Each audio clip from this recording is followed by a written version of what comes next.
1 year after its release in China, Astracraft arrived to the Play Store in January 8 this year.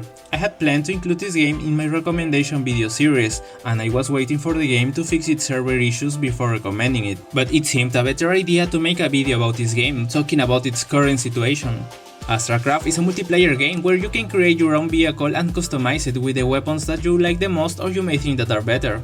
The game has more than 10 game modes, each of these with its own style and gameplay. Some of them are Battle Royale, Capture the Point, Creative Mode, among many others. But apparently, things did not go as well as the company expected. The first thing you will notice when entering some of its game modes is the lack of active players that the game has, waiting times of about 4 minutes and in some cases even more. This might not seem so strange, it usually happens that in many games there is a long waiting time, especially if you're in high ranks, but this is not the case. You will find this problem no matter if you are just starting in the game. And come on, 4 minutes of waiting time to find 3 players? But what are the problems that this will cause? Most likely, many players may think that this is an abandoned game or that almost no one plays it. The game is a little over a month old, but it seems that it has a hard time retaining those who try the game.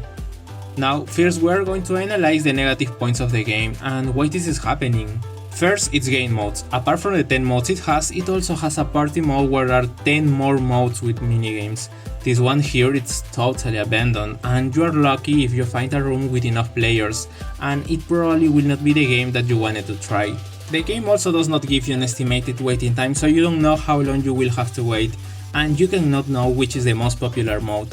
In one of my previous videos I talked a bit about the game Battle Prime, a game that was taken from the Play Store and lost many of its players, and I talk about its game modes, and it's that they only enable 3 with a rotation of 2 days. Astracraft has many active game modes and few players. This could be a possible solution.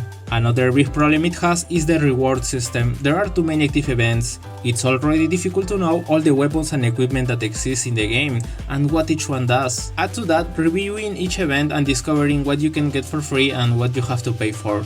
The worst thing is that in some missions in the events they ask you to play in modes where you cannot find a game because there are no players. After talking about the problems of this game, I think we can talk now why this game is underrated. Astracraft is not a bad game at all. The company behind the development of this game is NetEase, and although they are known for not managing their games well, topic that I will talk about in another video, they are also known for making very good games. You can see that the game is very well optimized. You have a lot of freedom when creating your vehicle, equipping the weapons you want and making your own strategy with them. After all, there is a great variety. The physics in the game are something that is also impressive. If you attack your opponent in his movement equipment, you will render him immobile, or if you focus on his weapons, you will render him harmless. To be defeated, opponents must destroy your core, and if you manage to escape, you can repair your vehicle and return to battle. About in-game purchases, you can buy skins and new equipment. To get the necessary coins is mainly through events and completing missions. You can test the equipment before buying and choose the one you need. There is also a battle pass which seems a bit expensive compared to other games. The company seems to be committed to continue improving the game. They remain active on their social networks. I think they have a lot of work to do if they want to improve the game and that more people know about it. I have hardly seen content creators talk or advertise about this game, so I decided to give my perspective as a player. I really wanted to try the game more, but sometimes it was difficult for me to find a match. I guess it depends on the day and the time you play it. They even have a competitive mode that it's enabled only certain hours of the day, but there the probability of finding a game is lower. I thought it could also be a server issue, so I tested the game on North America and South America.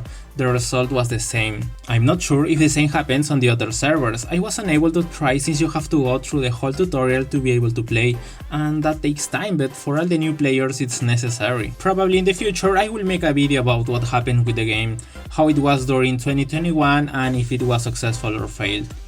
At the moment I would recommend trying the game. I really like the Rumble, Storm and Creative mode.